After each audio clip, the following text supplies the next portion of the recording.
কুল্লু নাফসিন যায়িকাতুল মাউত, প্রত্যেকটা নফস মৃত্যুর স্বাদ গ্রহণ করবে। ওয়া ইন্নামা তুওয়াফাউনা উজুরাকুম ইয়াওমাল কিয়ামাহ, কিয়ামতের দিন তোমাদেরকে তোমাদের প্রাপ্য পরিপূর্ণভাবে তোমাদেরকে দেওয়া হবে। ফামান যুহজিহা আনিন নার, কিয়ামতের দিন যাকে জাহান্নাম থেকে দূরে রাখা হবে। ওয়া উদখিলাল জান্নাহ, এবং যাকে জান্নাতে প্রবেশ করানো হবে। ফাকাদ ফাজা, সে সফলকাম হয়ে যাবে।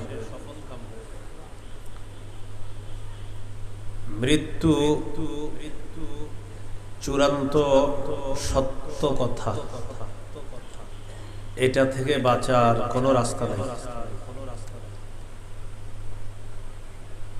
তাহলে আল্লাহ আমাদেরকে কেন সৃষ্টি করলেন? সূরা জারিয়াতের 56 নম্বর আয়াতে আল্লাহ বলেন, ওয়ামা খালাকতুল জিন্না ওয়াল ইনসা ইল্লা লিয়াবুদুন, জিন ইনসানকে আমি ইবাদতের জন্য সৃষ্টি করেছি। কতদিন ইবাদত করবে? সূরা হিজরের 99 নম্বর আয়াতে আল্লাহ বলেন, ওয়া'বুদ রাব্বাকা হাত্তা ইয়াতিয়াকাল ইয়াকিন, মৃত্যু আসা পর্যন্ত তুমি তোমার রবের ইবাদত করো। মৃত্যু এসেই যাবে, এটা থেকে বাঁচার কোনো রাস্তা নেই। সূরা আহজাবের 16 নম্বর আয়াতে আল্লাহ বলেন, কুল লা ইয়ানফা'কুমুল ফিরারু ইন ফারারতুম মিনাল মাউত, যদি তোমরা মৃত্যু থেকে পলায়ন করো, এই পলায়ন কিছুতেই তোমাদের কোনো কাজে আসবে না। সূরা নিসার 78 নম্বর আয়াত আল্লাহ বলেন, আইনামা তাকুনু ইউদরিকুমুল মাউত, তোমরা যেখানেই থাকো মৃত্যু তোমাদেরকে পাকড়াও করবে। সূরা আরাফের 34, সূরা ইউনূসের 49 নম্বর আয়াত আল্লাহ তাআলা বলেন, লিকুল্লি উম্মাতিন আজাল ইযা জাআ আজালুহুম ফালা ইস্তাখিরুনা সাআতাও ওয়ালা ইস্তাকদিমুন, প্রত্যেকটা উম্মতের মৃত্যুর সময় নির্ধারণ করা। যখন মৃত্যু এসে যাবে, আগে না পরে না, ওই সময় তার মৃত্যু হবে। সূরা মুনাফিকুনের 11 নম্বর আয়াতে আল্লাহ বলেন, ওয়ালাই ইউআখিরাল্লাহু নাফসান ইযা জাআ আজালুহা, যখন মৃত্যু আসবে তখন আল্লাহ তাআলা কিছুতেই আর কাউকে একটু সুযোগ দিবেন না। সূরা জুমুয়ার 8 নম্বর আয়াত আল্লাহ বলেন, কুল ইন্নাল মাউতাল্লাযী তাফিররুনা মিনহু ফাইন্নাহু মুলাকীকুম সুম্মা তুরাদ্দুনা ইলা আলিমিল গায়বি ওয়াশ শাহাদাহ ফায়ুনাব্বিউকুম বিমা কুনতুম তা'মালুন, যে মৃত্যু থেকে তোমরা পালিয়ে বেড়াও, এই মৃত্যু তোমাদের সাক্ষাৎ করবে। অতঃপর তোমাদেরকে দৃশ্য অদৃশ্যের রব, যিনি সব জানেন, আল্লাহর কাছে নিয়ে যাও, তিনি তোমাদেরকে জানিয়ে দিবেন তোমাদের কর্মকাণ্ড সম্পর্কে। তাহলে মৃত্যু থেকে আমরা কেউ বাঁচতে পারবো না। এটা হলো প্রথম আলোচনা আজকে। দ্বিতীয় আলোচনা, মৃত্যুর যন্ত্রণা, এটাও আসবে, সবার কাছে আসবে, সত্য সত্যই আসবে। সূরা কফের 19 নম্বর আয়াতে আল্লাহ বলেন, ওয়াজাআত সাকরাতুল মাউতি বিল হক, মৃত্যুর যন্ত্রণা সত্যি সত্যি আসবে। যালিকা মা কুনতা মিনহু তাহিদ, এটা সেই মৃত্যু যে মৃত্যু থেকে তোমরা পালিয়ে বেড়াও। সূরা ওয়াকিয়া 83 থেকে 85 নম্বর আয়াতে আল্লাহ বলেন, ফালাউলা ইযা বালাগাতিল হুলকুম وأنتم حينئذ تنظرون ونحن أقرب إليه منكم ولكن لا تبصرون মৃত্যু পথযাত্রীকে তোমরা সবাই মিলেও আটকাতে পারবা না। তোমরা চেয়ে চেয়ে দেখবা, আমি আল্লাহ ওই মৃত্যু পথযাত্রীর অধিক নিকটে, তোমাদের চেয়ে অধিক নিকটে, তোমরা তা দেখো না। মৃত্যু পথযাত্রীকে তোমরা আটকাতে পারবা না, আমি তোমাদের চেয়ে তার অধিক নিকটে, তোমরা তা দেখো না। সূরা কিয়ামা 26 থেকে 30 নম্বর আয়াতে আল্লাহ বলেন, কাল্লা ইযা বালাগাতিত তারাকিয়া ওয়া কিলা মান রাক। মৃত্যু পথযাত্রীকে কখনো আটকে রাখতে পারবা না যখন তার প্রাণ উষ্ঠাগত হবে। ওয়া কিলা মান রাক, আশেপাশ থেকে বলা হবে ডাক্তার কোথায়, কবিরাজ কোথায়। রক শব্দের অর্থ হলো ঝাড়ফুঁককারী, এখানে উদ্দেশ্য ডাক্তার কবিরাজ যা আছে কোথায় নিয়ে আসো। ওয়াজান্না আন্নাহুল ফিরাক, মৃত্যু পথযাত্রী বিশ্বাস করবে সে দুনিয়া থেকে বিদায় নিচ্ছে। ওয়ালতাফাতিস সাকু বিসাক, পায়ের নলা একটা আরেকটার সাথে লেগে যাবে। ইলা রাব্বিকা ইয়াউমাইযিনিল মাসাক, সেদিন তোমাকে তোমার রবের দিকে টেনে নেওয়া হবে। তখন আমরা কি বলি, হসপিটালে আরো 10টা মিনিট আগে নিলে ভালো হইতো, মানে কি বার বেঁচে যেত। হ্যাঁ, এই ডাক্তার সাহেব আরো 5 মিনিট আগে আসতে পারলেন না। কেউ মৃত্যুবরণ করার পর না এগুলো আর বললেন না, মৃত্যুর আগে বললেন। ডাক্তার সাহেব 5 মিনিট আগে আসতে পারলেন না, এটা মৃত্যুর আগে বললেন। 10 মিনিট আগে হসপিটালে নিলে আমরা ভালো একটা কেবিন পাইতাম, এটা মৃত্যুর আগে বলবেন। কিন্তু মৃত্যুর পরে আর এগুলো বললেন না, আরে 5টা মিনিট আগে আসলে কি হইতো সেটা বলেন। মৃত্যুবরণ করার পর এগুলো আর বলবেন না, তখন শুধু বলবেন ইন্না লিল্লাহি ওয়া ইন্না ইলাইহি রাজিউন। আমরা আল্লাহর জন্য, আমরা তার কাছেই সবাই ফিরে যাব, এটা হলো আমাদের করণীয়।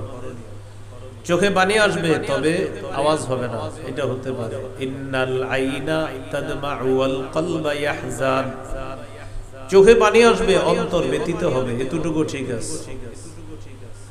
ওয়ালা নাকুলু ইল্লা মা ইয়ারদা রাব্বুনা, এমন কোন কথা বলা যাবে না যে কথা আল্লাহ অসন্তুষ্ট হন।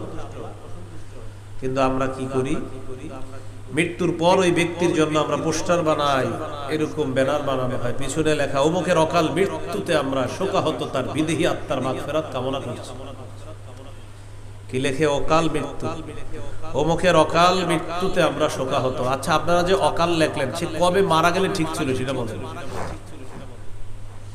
মানে আপনি অকাল লেখলেন কেন, মানে আজকে ঠিক হয় নাই, কালকে হইলে ঠিক ছিল, তো এই সেটা কবে? মৃত্যুর পর এগুলা লিখেন না, অকাল মৃত্যু মুখে বলবেন না, লেখবেন না। কেউ লেখলে এটা কেটে দিবেন, অকাল মৃত্যু না, বাস মৃত্যু হয়েছে, এটা আল্লাহর ফয়সালা, এটাই সঠিক ফয়সালা। তাহলে অকাল মৃত্যু লিখবেন না, বলবেন না, মুখে উচ্চারণ করবেন না, মনে থাকবে ইনশাআল্লাহ। আল্লাহ মনে রাখার তৌফিক দান করুন। কাফেরের কাছে মৃত্যু আসবে, যন্ত্রণা আসবে। সূরা আনআমের 93 নম্বর আয়াতে আল্লাহ বলেন, ওয়ালাউ তারা ইযিজ যালিমুনা ফি গামারাতিল মাউতি ওয়াল মালাইকাতু বাসিতু আইদিহিম আখরিজু আনফুসাকুম আল-ইয়াওমা তুজজাউনা আযাবাল হুনি বিমা কুনতুম তাকুলুনা আলাল্লাহি গায়রাল হক ওয়া কুনতুম আন আয়াতিহি তাস্তাকবিরুন। নবী, আপনি যদি কাফেরদেরকে দেখতেন ফি গামারাতিল মাউত, মৃত্যুর যন্ত্রণায় তারা কিভাবে ছটফট করে, যদি এটা আপনি দেখতেন। ওয়াল মালাইকাতু বাসিতু আইদিহিম, ফেরেশতারা হাত মেলে বলে আখরিজু আনফুসাকুম, তোমাদের আত্মাটা বের করে দাও। কাফেররা মরতে চায় না, ফেরেশতারা বলে আসো আসো, তাড়াতাড়ি আসো। اليوم تجزون عذاب الهون بما كنتم تقولون على الله غير الحق আজ তোমাদেরকে লাঞ্ছনাদায়ক শাস্তি ভোগ করানো হবে, আস্বাদন করানো হবে। কেন? বিমা কুনতুম তাকুলুনা আলাল্লাহি গায়রাল হক, তোমরা আল্লাহর ব্যাপারে অসত্য কথা বলতা, মিথ্যা কথা বলতা। ওয়া কুনতুম আন আয়াতিহি তাস্তাকবিরুন, আল্লাহর আয়াতগুলোর ব্যাপারে তোমরা অহংকার প্রদর্শন করতা, এই কারণে তোমাদেরকে লাঞ্ছনা করে শাস্তি ভোগ করানো হবে। এরপরে আল্লাহ বলেন ওয়ালাকাদ জিতুমুনা ফুরাদা কামা খালাকনাকুম আউওয়ালা মাররা, অবশ্যই তোমরা আমার কাছে একা একা আসবা যেভাবে আমি প্রথম সৃষ্টি করেছি। প্রথম আসছি কিভাবে? দুনিয়াতে। তো আল্লাহ বলেন আমার কাছে আবার আসবা ফুরাদা, একা একা আসবা। কামা খালাকনাকুম আউওয়ালা মাররা, যেভাবে আমি প্রথমবার সৃষ্টি করেছি সেভাবে আমার কাছে একা একা আসবা। মুমিনদের কাছেও মৃত্যুর যন্ত্রণা আসে, কাফেরের কাছে, নবীদের কাছেও মৃত্যুর যন্ত্রণা আসে। কাদের কাছে? সহিহ বুখারীর বর্ণনা 4449 নম্বর হাদিস, 4449 কত হয়? 4449। এই হাদিসের বর্ণনাকারী আয়েশা সিদ্দিকা রাদিয়াল্লাহু তাআলা আনহা, উম্মুল মুমিনিন আয়েশা সিদ্দিকা রাদিয়াল্লাহু তাআলা আনহা বলেন ইন্না মিন নি'মিল্লাহি আলাইয়া আন্না রাসূলুল্লাহি সাল্লাল্লাহু আলাইহি ওয়াসাল্লাম তুওয়াফিয়া ফি বাইতি ওয়া ফি ইয়াউমি ওয়া বাইনা সাহরি ওয়া নাহরি, আমার প্রতি আল্লাহর বিশেষ অনুগ্রহ, দয়া, নিয়ামত। আল্লাহ রাসূল আমার ঘরে, আমার দিনে আমার সাথে শরীরটা ট্যাগ লাগানো ছিল, আল্লাহ রাসূল আমার ঘরে ইন্তেকাল করেছেন। এই বিশেষ নিয়ামতটা আল্লাহ আমাকে দান করেছেন। আম্মা জানের ঘরে রাসূল ইন্তেকাল করেছে সাল্লাল্লাহু আলাইহি ওয়াসাল্লাম। আরেকটা নিয়ামত কি?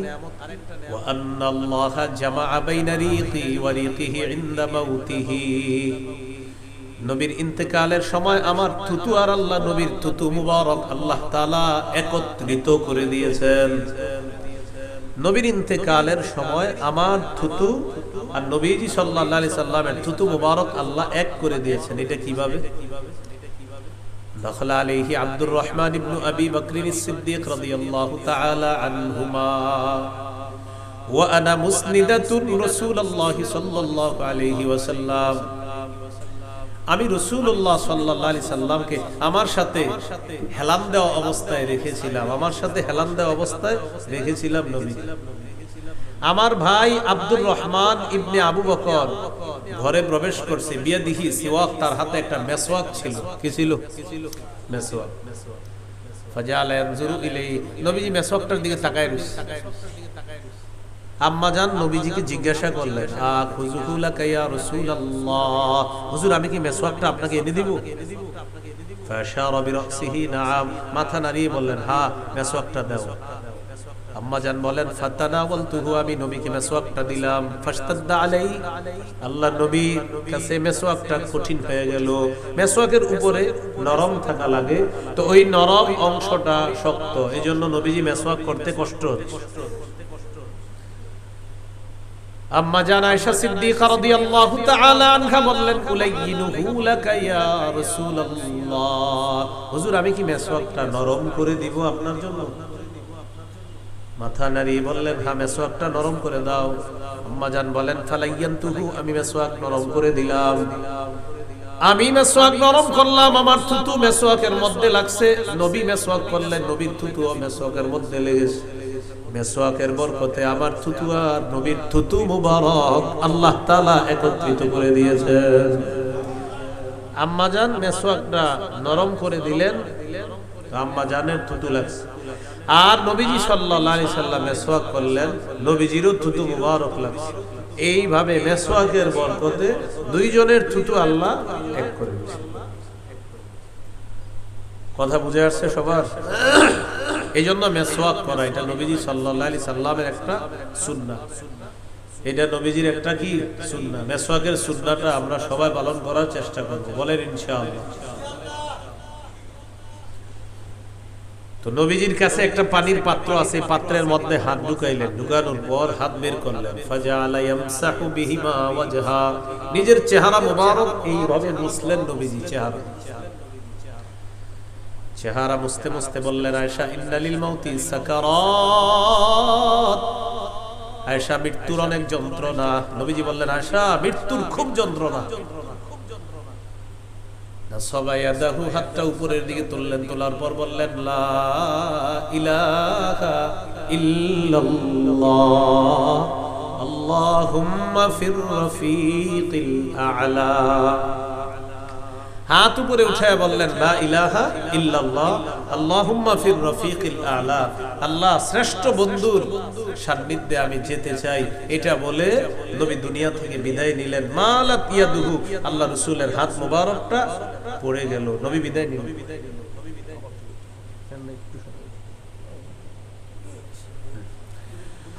তো রাসূলুল্লাহ সাল্লাল্লাহু আলাইহি ওয়াসাল্লাম এইভাবে দুনিয়া থেকে বিদায় নিলেন। এখন আপনাদের সামনে আমি এটা বলার উদ্দেশ্য হলো, নবীজি বলেছিলেন, ইন্নালিল মাউতি সাকারাত, মৃত্যুর খুব যন্ত্রণা। এই হলো আল্লাহ রাসূল সাল্লাল্লাহু আলাইহি ওয়াসাল্লামের মৃত্যুর সঠিক ইতিহাস। আমাদের সমাজে হয়তো কেউ ভুল ক্রমে এই মাইকের মধ্যে এমন এমন ইতিহাস বলে ফেলেছে নবীজির মৃত্যুকে কেন্দ্র করে, যেটা সঠিক ইতিহাস না। এবং আপনারাও শুনেছেন ছোটবেলা থেকে, হয়তো ক্যাসেটে, মোবাইলে শুনেছেন, কিন্তু ঘটনাটি সঠিক নয়। একটা ইতিহাস আছে এমন, মালাকুল মাউত নবীজির কাছে আসছে, গ্রাম্য ব্যক্তির রূপ ধারণ করে, বলছে, আল্লাহ আমি কি নবীর কাছে যাব? পরে নবীর কাছে অনুমতি চাইছে, আমি কি আসবো নাকি, লম্বা এক হিস্ট্রি বলে। আর আপনারা এগুলা শুনে শুনে অনেক কাঁদছেন। এটা একটা জাল বর্ণনা। বলেন কি বর্ণনা? আমি যেটা শোনাইলাম সহিহ বুখারী 4449 নম্বর হাদিস, এটা বিশুদ্ধ বর্ণনা। আর মালাকুল মাউত একজন গ্রাম্য ব্যক্তি রূপ ধারণ করে নবীর সামনে এসে অনুমতি চাইছে যে আমি আসবো কিনা, এটা একটা জাল বর্ণনা। এই জাল বর্ণনাটি পৃথিবীর মধ্যে যিনি ছড়িয়ে দিয়েছিল তার নাম হলো আব্দুল মুনঈম ইবনে ইদ্রিস। তিনি এই জাল বর্ণনাটা দুনিয়াতে সাপ্লাই করছে। এই জাল বর্ণনা আস্তে আস্তে আমাদের দেশের চটি বাংলা বইয়ের মধ্যেও চলে আসছে। আর এইগুলা আপনারা কিনে নিয়েছেন, কিনে কিনে পড়ছেন, বা অনেকে পইরা এই মাইকের মধ্যেও বয়ান করছে। করার পর আপনারাও জেনে মনে করছেন, আহারে এরকম আহারে আহারে করছে, কিন্তু আসলে বিষয়টা জাল। বলেন এটা কি বর্ণনা? জাল বর্ণনা। তাহলে নবীজি ইন্তেকালের দিন মেসওয়াক চেয়েছেন, মেসওয়াক করেছেন, হাত উপরের দিকে উঠাইছেন, এটা হলো বিশুদ্ধ বর্ণনা। মালাকুল মাউত গ্রাম্য ব্যক্তি রূপ ধারণ করে এসে অনুমতি চাইছে, এটা হলো জাল বর্ণনা। মালাকুল মাউত মুসা নবীর কাছে আসার পর মুসা নবী একটা থাপ্পড় দিয়েছে, এরকম শুনছেন? এটা বিশুদ্ধ বর্ণনা, এটা বুখারীতে আছে। তাহলে আমাদের সমস্যা হলো আমরা সঠিক বেঠিক সব একসাথে খিচুড়ি পাকায় ফেলি, ঝামেলা হয়ে যায়। তাহলে মালাকুল মাউত গ্রাম্য ব্যক্তি রূপ ধারণ করে নবীর কাছে আসছে, এটা কি বর্ণনা? জাল। মালাকুল মাউত মুসা নবীর কাছে আসার পর একটা থাপ্পড় দিছে, এটা সঠিক বর্ণনা। আরেকটা ভিত্তিহীন বর্ণনা আমাদের সমাজে আছে মৃত্যুকে কেন্দ্র করে। ফাতেমা রাদিয়াল্লাহু তাআলা আনহা ইন্তেকাল করলেন, করার পর তাকে কবরের মধ্যে দাফন করা হলো। যিনি দাফন করলেন এই সাহাবীর নাম বলা হয় আবু যর গিফারি রাদিয়াল্লাহু তাআলা। তিনি নাকি কবরের সাথে কথা বলছে। কি বলছে? কবরকে বলছে, কবর তুমি কি জানো তোমার মাঝে কাকে রেখে গেলাম? এরকম শুনছেন? তো কবর কোনো জবাব দেয় না। তখন বলল, আমি হযরত আলীর স্ত্রীকে রেখে গেলাম। কবর জবাব দেয় না, ভিত্তিহীন বর্ণনা। পরে বলছে, কবর তুমি কি জানো তোমার মাঝে কাকে রেখে গেলাম?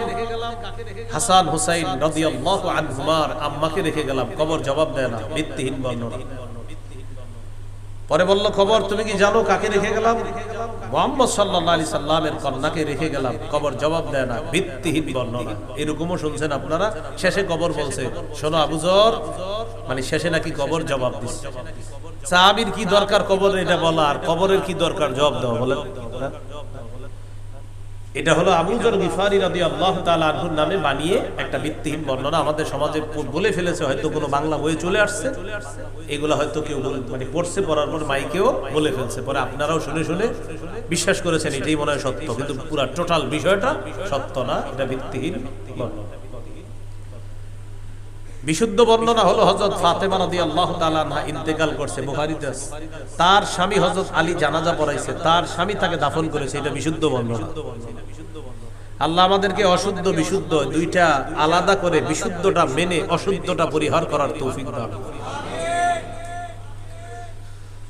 অথচ রাসূল সাল্লাল্লাহু আলাইহি সাল্লাম তার কন্যা ফাতেমা রাদিয়াল্লাহু তাআলা আনহাকে বলছেন, সহিহ বুখারী 2753 নম্বর হাদিসে আছে, রাসূলুল্লাহ সাল্লাল্লাহু আলাইহি সাল্লাম বলেছেন, ইয়া ফাতিমা, ও ফাতেমা বিনতে মুহাম্মাদিন সাল্লাল্লাহু আলাইহি ওয়াসাল্লাম, ও মুহাম্মাদের কন্যা ফাতেমা,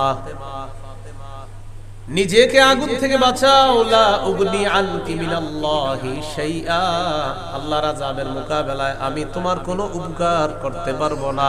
এটা নবী বলে দিয়েছে। এই হলো মৃত্যুর যন্ত্রণা। তাহলে মৃত্যুর যন্ত্রণা সত্য। তাহলে আপনারা বলেন তো, গ্রাম্য ব্যক্তি রূপ ধারণ করে নবীর কাছে মালাকুল মাউত আসছে, এটা কি বর্ণনা? মালাকুল মাউত মুসা নবীর কাছে আসছে, মুসা নবী থাপ্পড় দিয়েছিলেন, এটা কি বর্ণনা? সঠিক, এইটা সঠিক। আরে জাল জাল সব বলেন, এটা সঠিক। ফাতেমা রাদিয়াল্লাহু তাআলা আনহাকে কবরে রাখছে আবু যর গিফারি, রেখে কবরের সাথে কথা বলছে, আর কবর জবাব দেয় নাই, পরে জবাব দিয়েছিল। কি বর্ণনা? ভিত্তিহীন বর্ণনা, কোনো ভিত্তি নেই। এই হলো আজকের দ্বিতীয় আলোচনা। আজকের 3 নম্বর আলোচনা, কবর, মৃত্যুর পর কবর। মুসনাদে আহমদ হাদিসের কিতাব 18557 নম্বর হাদিস। এই হাদিসের বর্ণনাকারী বারা ইবনে আযিব রাদিয়াল্লাহু তাআলা, তিনি বলেন, খরাজনা মা রাসূলিল্লাহি সাল্লাল্লাহু আলাইহি ওয়াসাল্লাম ফি জানাজাতি রাজুলিন মিনাল আনসার, নবীজির সাথে এক আনসারী সাহাবীর জানাজা পড়ার জন্য বের হলাম। হাত্তা তাহাইনা ইলাল কবরি ওয়ালাম্মা ইউলহাদ, কবরের কাছে বসলাম। কবর তখনও লাশ রাখা হয় নাই, কবরের মধ্যে লাশ রাখা হয় নাই। ফাজালাসা রাসূলুল্লাহ সাল্লাল্লাহু আলাইহি ওয়াসাল্লাম ওয়া জালাসনা হাওলা, নবী কবরের পাশে বসে গেলেন, আমরাও বসলাম। আমরা নবীজির দিকে তাকিয়ে আছি, নবীজি নিচের দিকে তাকিয়ে আছে। নবীজির সামনে আমরা যখন বসা, কান্না আলা রুসিনা আত-তাইর, যেন আমাদের মাথার উপর পাখি বসা।